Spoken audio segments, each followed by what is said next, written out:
شخص کہ جو نماز پڑھتا ہے اس کو اہدنا الصراط المستقیم یاد ہے. اور وہ بندہ جو نماز پڑھتا ہے اس کو اہدنا الصراط المستقیم یاد ہے. کیوں؟ اس لیے کہ اہدنا الصراط المستقیم یہ سورۃ فاتحہ کا جز ہے، اور سورۃ الفاتحہ نماز کی ہر رکعت میں پڑھتے ہیں، باقی صورتیں ہر رکعت میں نہیں پڑھتے. ابھی آپ نے عصر کی نماز پڑھنی ہے. عصر کی نماز کے فرض کتنے ہیں؟ دیکھتے رہو، وقت تھوڑا ہے، بات اچھی طرح سمجھو. عصر کی نماز کے فرض کتنے ہیں؟ پہلی 2 رکعتوں میں فاتحہ بھی پڑھیں گے، ایک سورت اور بھی پڑھیں گے. آخری 2 رکعتوں میں سورۃ الفاتحہ پڑھیں گے، ساتھ کوئی سورت. آخر اس کی وجہ کیا ہے کہ فرض کی 4 رکعتوں میں فاتحہ تو پڑھتے ہیں، لیکن فرض کی 4 رکعتوں میں 7 سورت کوئی نہیں پڑھتے.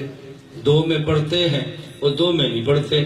فاتحہ ہر رکعت میں ہے اور باقی صورتیں ہر رکعت میں نہیں ہیں. پھر عجیب بات یہ ہے کہ فاتحہ ہر رکعت میں پڑھنی ہے اور باقی ہر رکعت میں صورت بدلتے رہنی ہے. پہلی رکعت میں 1، دوسری میں دوسری، مغرب میں 3 ہیں تو وہاں بعد میں صورت ہے ہی نہیں.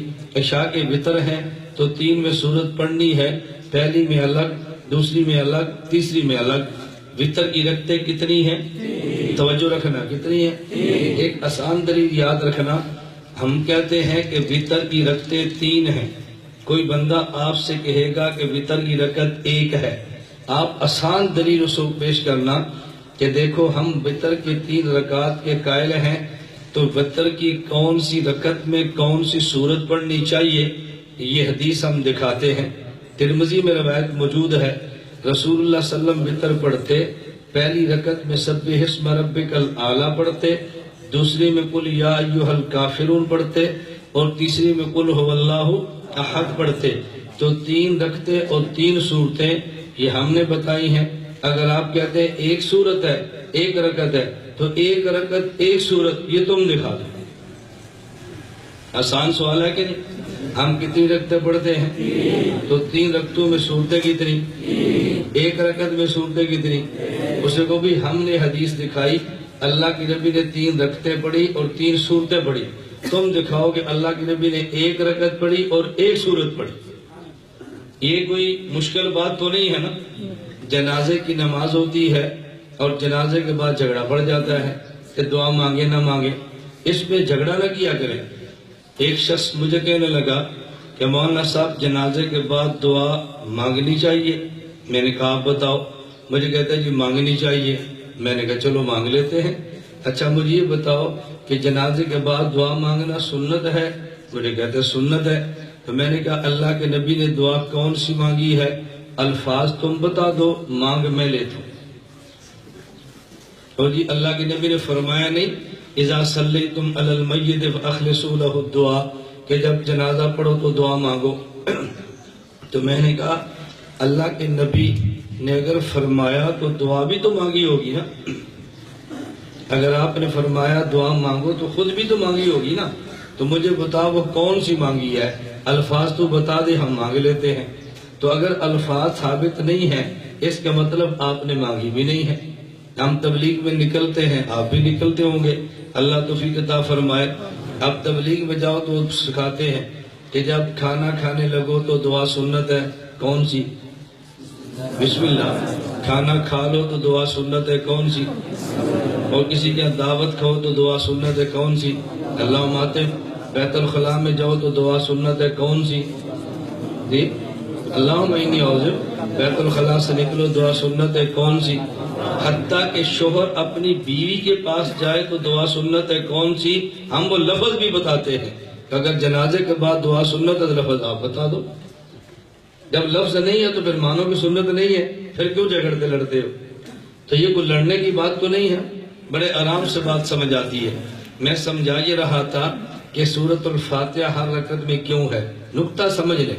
اس کی وجہ یہ ہے کہ قرآن کریم میں اللہ رب العزت نے 6 مضامین بیان فرمائے ہیں.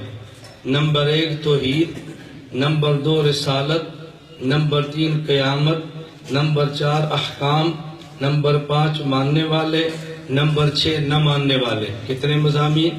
6. نمبر 1 توحید، نمبر 2 رسالت، نمبر 3 قیامت، نمبر 4 احکام، نمبر 5 ماننے والے، نمبر 6 نہ ماننے والے.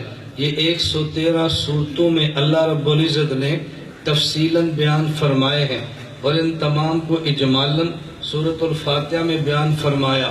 الحمدللہ رب العالمین الرحمن الرحیم میں توحید بیان کی ہے، مالک یوم الدین میں قیامت بیان کی ہے، ایاک نعبد میں احکام بیان فرمائے ہیں، صراط الذین انعمت علیہم میں رسالت اور ماننے والے بیان فرمائے، غیر المغضوب علیہم ولا الضالین میں نہ ماننے والے بیان فرمائے. پورے قرآن میں 6 مضامین بیان فرمائے، جن کا خلاصہ اجمالاً سورۃ الفاتحہ میں بیان فرمایا. جب آدمی نماز پڑھتا ہے، اللہ رب العزت یہ چاہتے ہیں بندہ نماز میں مجھ سے بات کرے اور باتیں اپنی نہ کرے، باتوں میں میرا کلام مجھے سنائے. میرا بندہ نماز پڑھے تو نماز میں میرا کلام مجھے سنائے. اب بندہ اللہ کو سارا کلام ایک رکعت میں سنائے، یہ بندے کے بس میں نہیں ہے.